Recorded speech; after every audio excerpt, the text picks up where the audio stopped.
ओम शांति। आज 26 फरवरी 2025। आज की साकार मुरली के अनमोल मधुर महावाक्य सुनेंगे। मीठे मीठे बाबा के मीठे बच्चे, तुम्हें अपार खुशी होनी चाहिए। तुम्हें अपार खुशी होनी चाहिए कि हम अभी पुराना कपड़ा छोड़ घर जाएंगे, फिर नया कपड़ा नई दुनिया में लेंगे। नया कपड़ा नई दुनिया में लेंगे। प्रश्न है, ड्रामा का कौन सा राज अति सूक्ष्म समझने का है? ड्रामा का कौन सा राज अति सूक्ष्म समझने का है? उत्तर है, बाबा कहते यह ड्रामा जो मिसल चलता रहता है, टिक टिक होती रहती है। जिसकी जो एक्ट चली वह फिर हूबहू 5000 वर्ष के बाद रिपीट होगी। यह राज बहुत सूक्ष्म समझने का है। जो बच्चे इस राज को यथार्थ नहीं समझते तो कह देते ड्रामा में होगा तो पुरुषार्थ कर लेंगे, वह ऊंच पद नहीं पा सकते। ओम शांति। बच्चों को बाप की पहचान मिली। बच्चों को बाप की पहचान मिली। फिर बाप से वर्षा लेना है और पावन बनना है। कहते भी हैं, है पतित पावन आकर हमको पावन बनाओ। है पतित पावन आकर हमको पावन बनाओ। क्योंकि समझते हैं हम पतित बुद्धि हैं। बुद्धि भी कहती यह पतित आयरन एजिड दुनिया है।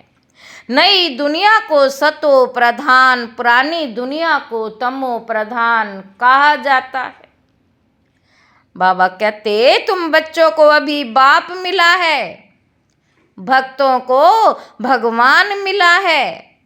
कहते भी हैं भक्ति के बाद भगवान आकर भक्ति का फल देते हैं। क्योंकि मेहनत करते हैं तो फल भी मांगते हैं। भक्त क्या मेहनत करते हैं सो तुम जानते हो।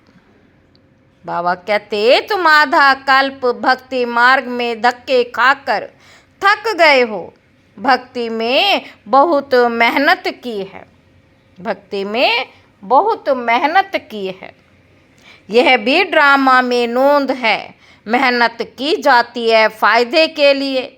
समझते हैं भगवान आकर भक्ति का फल दें, तो फल देने वाला फिर भी भगवान ही रहा। भक्त भगवान को याद करते हैं। क्योंकि भक्ति में दुख है तो कहते आकर हमारे दुख हरो पावन बनाओ। भक्ति में दुख है तो कहते हैं आकर हमारे दुख हरो पावन बनाओ। बाबा कहते कोई भी नहीं जानते कि अभी रावण राज्य है। रावण ने ही पतित बनाया है, कोई नहीं जानता। कहते भी हैं राम राज्य चाहिए, परंतु वे कब कैसे होना है? बाबा पूछ रहे हैं कि वह कब कैसे होना है, किसी को नहीं पता। कोई को भी यह पता नहीं है। आत्मा अंदर समझती है कि अब रावण राज्य है। आत्मा अंदर समझती है कि अब रावण राज्य है। यह है ही भक्ति मार्ग। भक्त बहुत नाच तमाशे करते हैं, खुशी भी होती है, फिर रोते भी हैं। भगवान के प्रेम में आंसू आ जाते हैं। भगवान के प्रेम में आंसू आ जाते हैं, परंतु भगवान को जानते नहीं। जिनके प्रेम में आंसू आते हैं उनको जानना चाहिए ना। चित्रों से तो कुछ मिल नहीं सकता।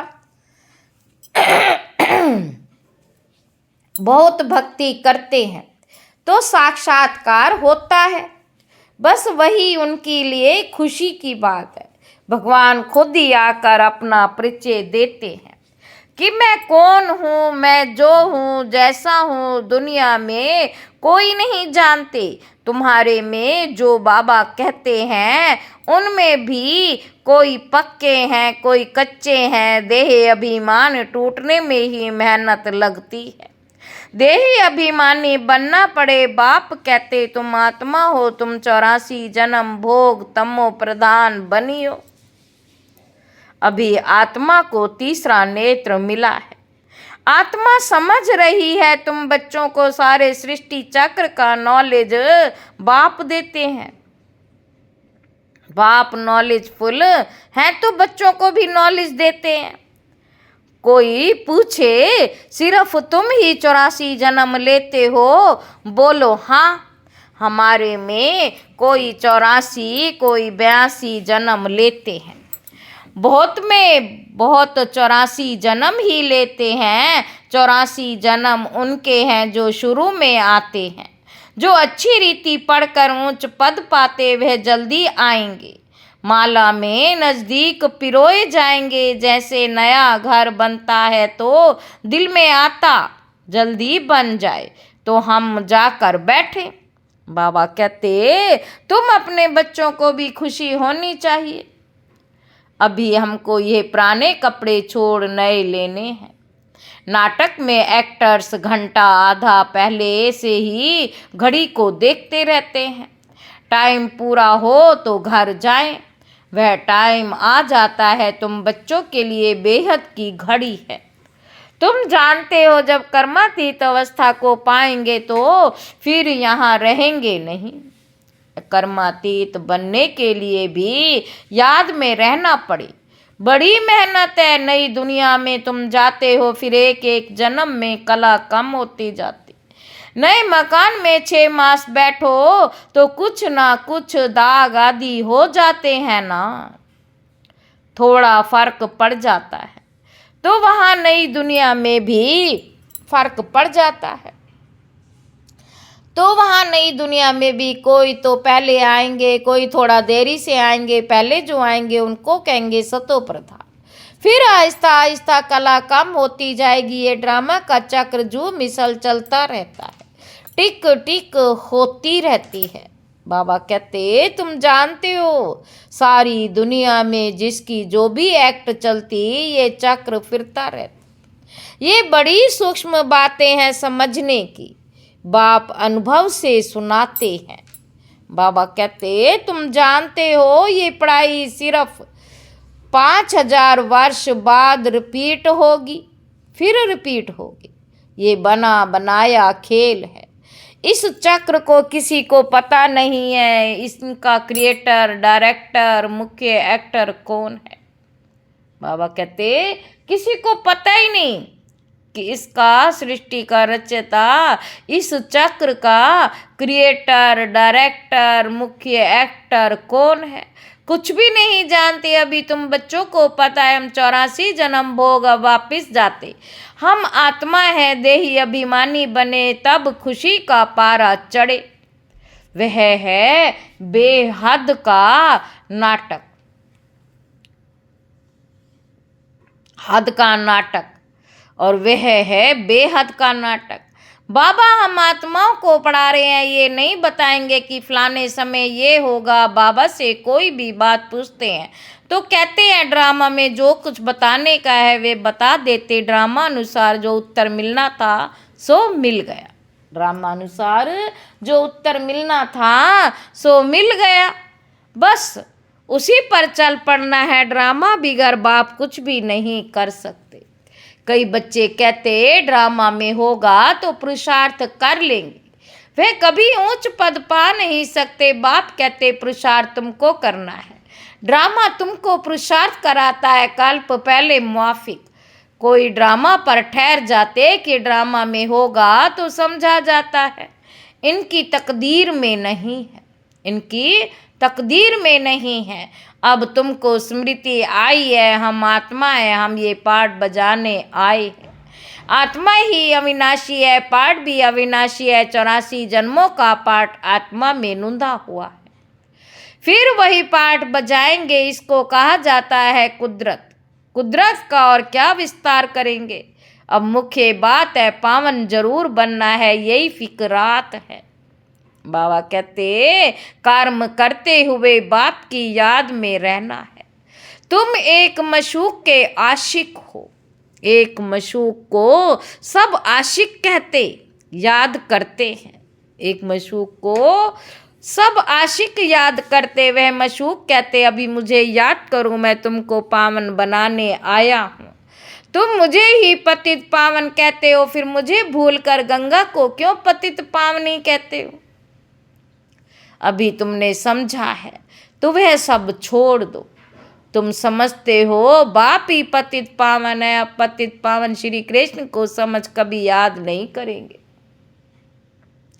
परंतु भगवान कैसे आते ये कोई नहीं जानते। श्री कृष्ण की आत्मा जो सतयुग में थी वह अनेक रूप धारण करते करते अभी तमो प्रधान बनी है, फिर सतो प्रधान बनती है। शास्त्रों में ये भूल कर दी है। ये भी भूल जब हो तब तो हम आकर अभूल बनाए ना। बाबा कहते ये भूलें भी ड्रामा में है, फिर भी होंगी। अब तुमको समझाया जाता है शिव भगवानोवाच। भगवान कहते भी हैं शिव को है भगवान तो एक ही होता है। जब भक्तों को फल देने वाला एक भगवान, उनको कोई भी जान नहीं सकते। आत्मा कहती है ओ गॉड फादर, वो लौकिक फादर तो यहाँ है। फिर भी उस बात को याद करते हैं तो आत्मा के दो फादर हो जाते। भक्ति मार्ग में उस फादर को याद करते रहते। आत्मा तो है ही, इतनी सब आत्माओं को अपना अपना पार्ट मिला हुआ है। इतनी सब आत्माओं को अपना अपना पार्ट मिला हुआ है। एक शरीर छोड़ फिर दूसरा ले पार्ट बजाना होता है। ये सब बातें बाप ही समझाते हैं, कहते भी हैं हम यहाँ पार्ट बजाने आए हैं। यह एक मांडवा है, उनमें ये चांद सितारे आदि सब बत्तियां हैं।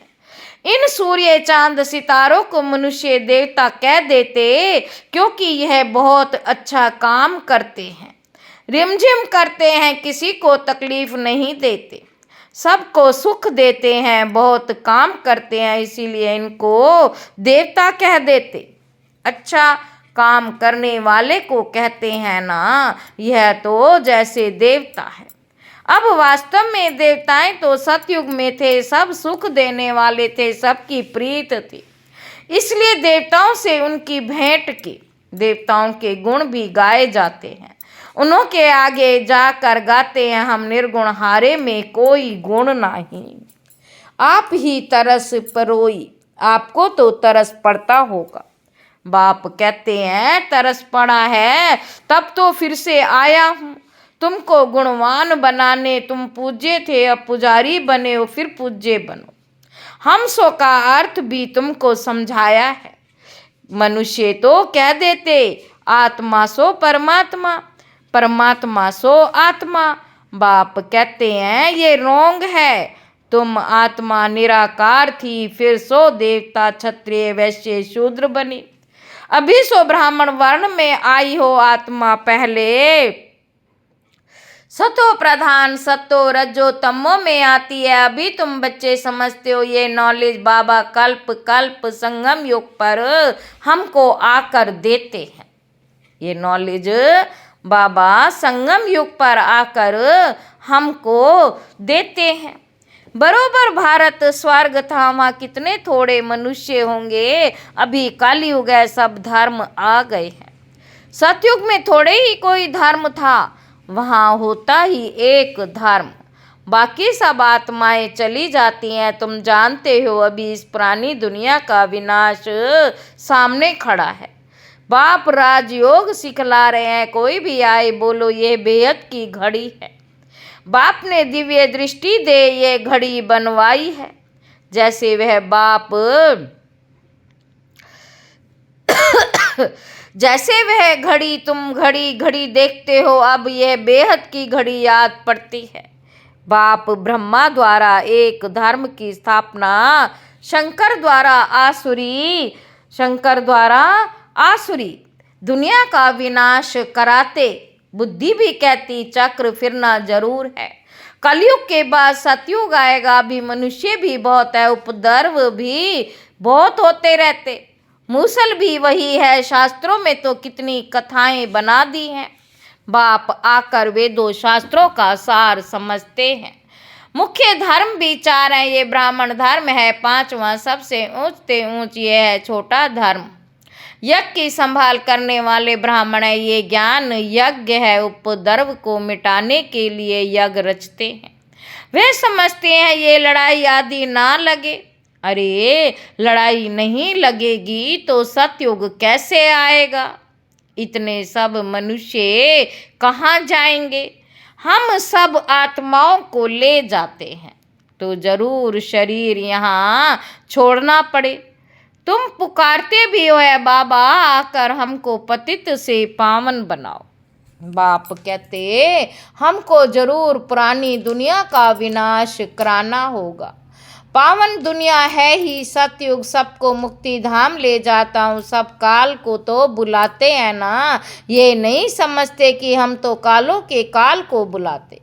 बाप कहते ये भी ड्रामा में नोंद है, आत्माओं को छी दुनिया से निकाल शांति धाम ले जाता हूँ। यह तो अच्छी बात है ना, तुमको मुक्ति में जाकर फिर जीवन मुक्ति में आना है, फिर जीवन बंध में।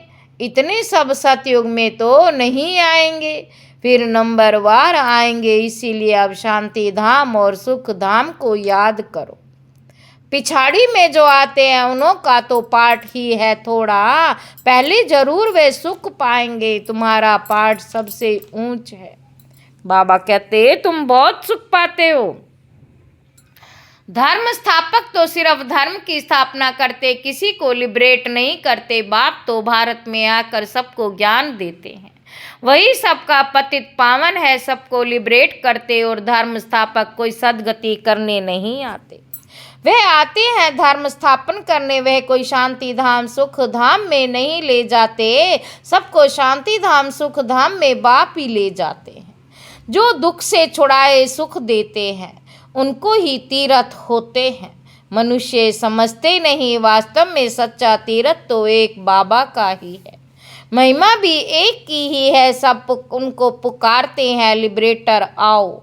भारत ही सच्चा तीर्थ है, जहाँ बाप आकर सबको मुक्ति जीवन मुक्ति देते। तो तुम फिर भक्ति मार्ग में उनके बड़े बड़े मंदिर बनाते हो। बाबा कहते जहाँ बाप आकर सबको मुक्ति जीवन मुक्ति देते हैं तो तुम फिर भक्ति मार्ग में उनके बड़े बड़े मंदिर बनवाते हो, हीरे ज्वारों के मंदिर बनाते हो। सोमनाथ का मंदिर कितना खूबसूरत बनाते। और अभी देखो बाबा कहाँ बैठे हैं? पतित शरीर में, पतित दुनिया में। तुम ही पहचानते हो तुम बाबा के मददगार बनते हो। औरों को रास्ता बताने में जो मदद करेगा उनको ऊंच पद मिलेगा, ये तो कायदा है। बाप कहते मेहनत करो, बहुतों को रास्ता बताओ। बाप और वर्षी को याद करो, 84 का चक्र तो सामने है। यह है जैसे अंधों के आगे आईना, ये ड्रामा हो बहु रिपीट होता रहता है। ये ड्रामा हो बहु रिपीट होता है। मैं भी ड्रामा के बंधन में बंधा हुआ हूँ। मेरा पार्ट सबसे बड़ा है, सृष्टि को बदलना, पतित से पावन बनाना। अब समर्थ कौन? पूछ रहे हैं, मैं या ड्रामा? रावण को भी ड्रामा अनुसार आना ही है। जो नॉलेज मेरे में है वह आकर देता हूँ। तुम शिव बाबा की सेना हो, रावण पर जीत पाते हो। बाप कहते सेंटर्स खोलते रहो, मैं आता हूँ पढ़ाने। मैं सब कुछ लेता नहीं, मैं कुछ लेता नहीं हूँ। पैसे जो कुछ है वे इसमें सफल करो, ऐसे भी नहीं सब खल्लास कर भूख मरो। भूख कोई मर नहीं सकता, बाबा ने सब कुछ दिया, फिर भूख मरते हैं क्या? तुम भूखे मरते हो क्या? शिव बाबा का भंडारा है। आजकल तो दुनिया में देखो कितने मनुष्य भूख मरते रहते हैं। अभी तुम बच्चों को तो बाप से पूरा वर्षा लेने का पुरुषार्थ करना है। यह है रूहानी नेचर क्योर। बिल्कुल सिंपल बात, सिर्फ मुख से कहते हैं, मन मना भाव आत्मा को क्योर करते हैं। इसलिए बाप को अविनाशी सर्जन भी कहते हैं। कैसा अच्छा ऑपरेशन सिखलाते हैं। मुझे याद करो तो तुम्हारे सब दुख दूर हो जाएंगे, चक्रवर्ती राजा बन जाएंगे। इन कांटों के जंगल में रहते हुए ऐसे समझो कि हम फूलों के बगीचे में जा रहे हैं, घर जा रहे हैं। एक दो को याद दिलाते रहो, अल्लाह को याद करो तो बेबादशाही मिल जाएगी। अच्छा, मीठे मीठे सिक्के लदे बच्चों प्रति माता पिता बाप दादा का याद प्यार और गुड मॉर्निंग। रूहानी बाप के रूहानी बच्चों को नमस्ते। हम रूहानी बच्चों की रूहानी बाप दादा को याद प्यार और गुड मॉर्निंग। नमस्ते बाबा, नमस्ते, शुक्रिया बाबा, शुक्रिया। धारणा के लिए मुख्य सार पहला पॉइंट है, उच्च पद पाने के लिए बाप का पूरा पूरा मददगार बनना, अंधों को रास्ता दिखाना है, बेहद की घड़ी को याद सदा रखना है। दूसरा पॉइंट है, यज्ञ की संभाल करने के लिए सच्चा सच्चा ब्राह्मण बनना है। पैसे आदि जो है उन्हें सफल कर बाप से पूरा पूरा वर्षा लेना है। वरदान है, मन मना भाव की विधि द्वारा बंधनों के बीजों को समाप्त करने वाले नष्टो मोह स्मृति स्वरूप भाव। बंधनों का बीज है संबंध। जब बाप के साथ सर्व संबंध जोड़ लिए तो और किसी में मोह कैसे हो सकता। बिना संबंध के मोह नहीं होता और मोह नहीं तो बंधन नहीं। जब बीज को ही खत्म कर दिया तो बिना बीज के वृक्ष कैसे पैदा होगा। यदि अभी तक बंधन है तो सिद्ध है कि कुछ तोड़ा है, कुछ जोड़ा है। इसलिए मन मना भव की विधि से मन के बंधनों से भी मुक्त, मन मना की विधि से मन के बंधनों से भी मुक्त, नष्टो मोह स्मृति स्वरूप बनो। फिर ये शिकायतें समाप्त हो जाएंगी। क्या करें, बंधन है कटता नहीं। स्लोगन है, ब्राह्मण जीवन का सांस उमंग उत्साह है। इसलिए किसी भी परिस्थिति में उमंग उत्साह का प्रेशर कम ना हो। अव्यक्त इशारे, एकांत प्रिय बनो, एकता और एकाग्रता को अपनाओ। जितना सेवा की हलचल में आते हो उतना बिल्कुल अंडरग्राउंड चले जाओ। कोई भी नई इन्वेंशन और शक्तिशाली इन्वेंशन अंडरग्राउंड ही करते हैं। तो एकांतवासी बनना ही अंडरग्राउंड है। जो भी समय मिले इकट्ठा, 1 घंटा, आधा घंटा समय नहीं मिलेगा, लेकिन बीच में 5 मिनट भी मिले तो सागर के तले में चले जाओ। इससे संकल्पों पर ब्रेक लग सकेगी। फिर वाणी में आना चाहेंगे तो भी नहीं आ सकेंगे। अच्छा, ओम शांति।